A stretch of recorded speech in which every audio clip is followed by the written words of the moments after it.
सुप्रभात। हम जयशंकर प्रसाद की कविता आत्मकथ्य को पढ़ रहे थे।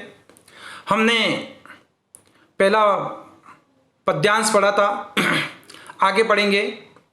किंतु कहीं ऐसा ना हो कि तुम ही खाली करने वाले, किंतु कहीं ऐसा ना हो कि तुम ही खाली करने वाले, अपने को समझो मेरा रस ले अपनी भरने वाले। यह विडम्बना अरि सरलते, यह विडम्बना अरि सरलते, तेरी हंसी उड़ाऊं मैं, भूले अपनी या प्रवंचना औरों की दिखलाऊं मैं। उज्ज्वल गाथा कैसे गाऊं मधुर चांदनी रातों की, उज्ज्वल गाथा कैसे गाऊं मधुर चांदनी रातों की। अरे खिलखिला कर हंसते होने वाली उन बातों की, अरे खिलखिला कर हंसते होने वाली उन बातों की। कवि कहना चाहता है कि कहीं ऐसा नहीं हो कि हे मेरे मित्रों को संबोधित करता हुआ कहता है कि हे मेरे मित्रों, तुम ही मुझे लिखने के लिए प्रेरित कर रहे हो, और कहीं ऐसा नहीं हो कि मेरी कविता को सुन करके, मेरी जीवनी को सुन करके, मेरी आत्मकथा को सुनकर तुम ही मेरी हंसी उड़ाओ। क्योंकि मेरे जीवन में दुख ही दुख भरे हुए हैं। मेरा जीवन तो दुख रूपी सागर है। मेरे जीवन में तो सुख आया, लेकिन सुख क्षणिक था। कभी ऐसा होता है कि मेरा जीवन रूपी जो सागर है, यानी घड़ा है, वो तो एकदम खाली है, उसमें कुछ भी भरा हुआ नहीं है।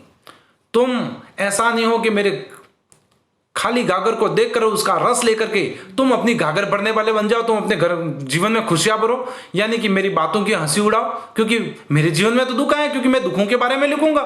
मेरे जीवन में सुख तो बहुत कम आया है, और कहीं ऐसा नहीं हो कि मेरे उन दुखों को सुन करके तुम मेरी ही हंसी उड़ाओ, मेरी प्रवंचना करो। इसलिए कवि कहता है कि किंतु कहीं ऐसा ना हो कि तुम ही खाली करने वाले, अपने को समझो मेरा रस ले अपनी, मेरा ही रस लेकर के अपनी बातों को जीवन से भरने लगो। फिर कवि कह रहा है यही विडम्बना अरि सरलते, तेरी हंसी उड़ाऊं मैं, कि मेरे जीवन की यही विडम्बना है कि अपनी प्रीतमा के बारे में कह रहा है, अपनी प्रेमिका के बारे में कह रहा है कि हे प्रीतमा, मैं तेरी हंसी कैसे उड़ा सकता हूं। कवि कहता है कि जीवन क्या एक छलावा है। यह आश्चर्य की बात है, छल तो है ही है, यानी कि मैं मेरे जीवन में सरलता की हंसी उड़ाऊं, मेरी अपनी प्रेमिका की हंसी कैसे उड़ाऊं, मैं दूसरों की प्रवंचना और भूलों को कैसे दिखाऊं। अपने जीवन में आने वाली प्रवंचनाओं को याद करके मैं उस मधुर चांदनी रातों की उज्जवल गाथा को कैसे गाऊं जो मैंने अपनी प्रीतमा के साथ कभी बिताई है, उन मधुर रातों को बिताई है। मैं जो अपनी प्रेमिका के साथ मैंने समय बिताया है, वो मैं कैसे अपने दोस्तों के सामने कह दूं। क्या मैं अपनी प्रेमिका की बातें दोस्तों के सामने रख दूं ताकि मेरे मित्र हैं जो मेरे दुखों के ऊपर हंसे। कवि कह रहा है कि जो जीवन में कभी आई थी, उज्जवल गाथा कैसे गाऊं मधुर चांदनी रातों की। मैंने वो उज्जवल गाथा कैसे गा सकता हूं उन मधुर चांदनी रातों की, उन रातों को जो मैंने मेरी प्रेमिका के साथ व्यतीत किए थे, उन मधुर जो सारी रात हंसते हंसते मैं बातें करता था, खिलखिला कर, अरे खिलखिला कर हंसते होने वाले उन बातों पर। जब मेरे जीवन में सुख में था, मैं खिलखिला करके हंसते हुए उससे बातें करता था, वो बातें मैं कैसे कह दूं। कवि अपने उस समय की बातें करता है कि जीवन में कभी आई थी, और मैं उन रातों की बातों को कैसे बताऊं जिनसे हम खिलखिलाकर हंसते थे। अर्थात दुख के समय सुख को याद करना अपने ऊपर हंसने के समान बताता है कवि, कि मैं अपने मित्रों के साथ सामने में कैसे कह दूं। फिर कवि कह रहा है मिला कहां वह सुख जिसका, मैं सुख की बातें कर रहा हूं, वो मुझे सुख मिला ही कहां है। मिला कहां वह सुख जिसका मैं स्वप्न देख कर जाग गया, आलिंगन में आते आते मुस्का कर जो भाग गया, जिसके अरुण कपोलों की मतवाली सुंदर छाया में अनुरागिनी उषा लेती थी निज सुहाग मधुमाया में। उसकी स्मृति पाथे बनी थके पथिक की पंथा की, सीवन को उधेड़ कर देखोगे, सीवन को उधेड़ कर देखोगे, क्यों मेरी कंथा की छोटे से जीवन की कैसे बड़ी कथाएं आज कहूं। क्या यह अच्छा नहीं कि औरों की सुनता मैं मौन रहूं, सुनकर क्या तुम भला करोगे मेरी भोली आत्मकथा, मेरी भोली आत्मकथा। कवि वर्णन करता हुआ कह रहा है कि मिला कहां वह सुख, अरे मुझे वो सुख मिला कहां जो मैं उस सुख के बारे में तुम्हारे सामने लिखूं, वर्णन करूं। मैं तो रात्रि को जैसे स्वप्न देखते हैं, मधुर स्वप्न देखते हैं, और मधुर स्वप्न टूट जाता है तो दुनिया खंडित हो जाती है, वैसे ही मेरे जीवन में सुख तो आए थे, लेकिन वो सुख मात्र स्वप्न की तरह आए थे। जैसे स्वप्न में सुंदर सुंदर स्वप्न देखते हैं और उन स्वप्नों में डूब जाते हैं, और उसी प्रकार मेरे जीवन में सुख आए, वो सुख भी स्वप्नों की तरह चले गए। आलिंगन में आते आते मुस्कुरा कर जो भाग गया, यानी कि मधुर स्वप्न देखता है, कवि कह रहा है मधुर स्वप्न में, और मधुर स्वप्न में वो किसी का आलिंगन कर रहा है, किसी के गले लग रहा है, और गले लगने का जो सुख प्राप्त हो रहा है, जैसे ही स्वप्न भंग हो जाता है वैसे ही उसका स्वप्न टूट गया, यानी उसके सुख भी चले गए। जिसके अरुण कपोलों की मतवाली सुंदर छाया में, देखो कवि ने मानवीकरण किया है, और कवि अपनी प्रेमिका का वर्णन करते हुए कह रहे हैं कि उसकी प्रेमिका इतनी सुंदर थी कि जिसके अरुण कपोलों की, जिसके गोरे गाल, जिसके ओष्ठ इतने सुंदर थे कि अनुरागिनी उषा लेती थी। प्रातःकालीन समय में उषा आती है और उषा पूर्व दिशा में फैल जाती है, चारों तरफ लालिमा ही लालिमा छा जाती है।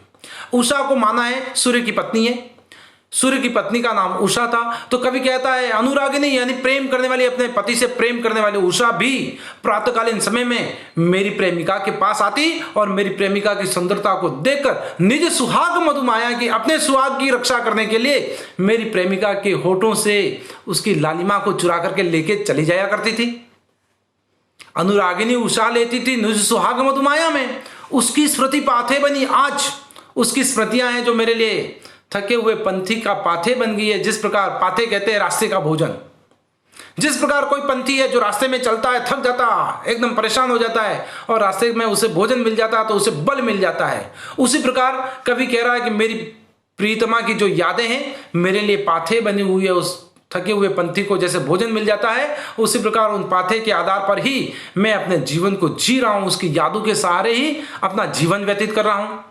उसकी स्मृति पाथे बनी थके पथिक की पंथा की, सीवन को उधेड़ कर देखोगे क्यों मेरी कंता की। हे मेरे मित्रों, तुम मुझे आत्मकथा लिखने के लिए दे रहे हो, मेरा जीवन तो एक फटी हुई गुदड़ी के समान है। क्या मेरे इस जीवन को तुम फाड़ करके देखोगे, मेरे इस कथा को देखोगे, मेरे जीवन को देखोगे? क्या मेरे जीवन की ऐसी दुख भरी कथा को तुम सुनना चाहते हो, मेरे जीवन को? इसलिए तुम बार बार मुझे आत्मकथा लिखने के लिए कह रहे हो। छोटे से जीवन की कैसे बड़ी कथाएं कह दूं? मेरा जीवन तो बहुत छोटा है, लेकिन मेरे जीवन की जितनी कहानियां हैं बहुत बड़ी बड़ी कहानियां हैं। मेरे जीवन में दुख ही दुख आए हैं। मैं उन बड़ी बड़ी दुख की कहानियों को मैं कैसे तुम्हारे सामने व्यक्त कर दूं, कैसे तुम्हारे सामने प्रस्तुत कर दूं, कैसे कह दूं? क्या ये अच्छा नहीं है कि औरों की सुनता मैं मौन रहूं? क्या ये अच्छा नहीं है कि मैं दूसरों की कहानियों को सुनूं, दूसरों के जीवन की कथाओं को सुनूं और मैं मेरे बारे में चुप रहूं? मुझे तो मेरे बारे में चुप ही रहना चाहिए। मैं तो दूसरों की कथा को सुनकर के ही संतुष्ट रहूं। सुनकर क्या तुम भला करोगे मेरी भोली आत्मकथा। हे मेरे मित्रों, तुम मेरी भोली भाली आत्मकथा को सुनकर, मेरे जीवन के दुखों को सुनकर के तुम्हें कौन सा सुख मिलेगा? मेरे जीवन की कथा तो बहुत ही क्षणिक है, तुम उसे सुनकर के क्या भला करोगे? अभी समय भी नहीं है, थकी सोई है मेरी मौनता। और कवि कह रहा है कि अभी मेरे जीवन की आत्मकथा को कहने का समय भी नहीं आया है। अभी मेरी व्यथा है, मेरे दुख हैं जो सोए हुए हैं, अभी उनको कहने का सही समय आएगा। उस समय में मेरे जीवन की आत्मकथा को सभी को बताऊंगा। इस प्रकार कवि अपने मन की व्यथा कहता है। इसका अर्थ भी दे रखा है। कवि कहता है कि मुझे वह सुख नहीं मिला जिसे प्राप्त करने के लिए मैं सुख का स्वप्न देखकर सोते हुए जाग गया था। वह सुख ऐसा था जो मेरे आलिंगन में आते आते मुस्कुराकर भाग गया, अर्थात मैं उसे पकड़ नहीं सकता। कवि स्मरण करता है कि उसकी प्रेयसी लाल गानों की सुंदर मतवाली छाया में अनुरागिनी उषा भी अपना सुहाग देखती है, अर्थात जिसके गालों की लालिमा ने मानो उषा की लालिमा और भी मधुर रूप धारण कर लेती है। कवि कहता है कि आज के जीवन में उन क्षणों की स्मृति कहाँ जीवन के संबल है। तुम मेरे जीवन की कथा की परतें खोलकर भला क्या कर पाओगे? कवि अपने जीवन को अत्यंत छोटा बताता है, उसकी कहानी नहीं सुनना चाहता, वह दूसरों की बातें सुनना चाहता है और स्वयं चुप रहना चाहता है। उसका कहना है कि अभी जीवन की कथा को कहने का सभी समय नहीं आया है।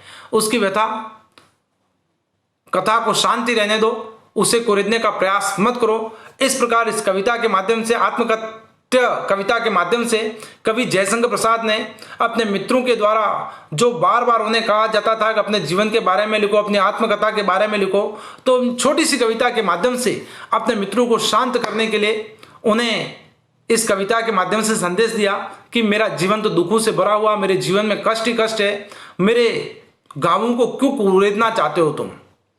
इस प्रकार यह कविता यहीं पे पूर्ण होती है। और आपको कुछ पूछना हो तो प्रश्न भी पूछ सकते हैं। धन्यवाद।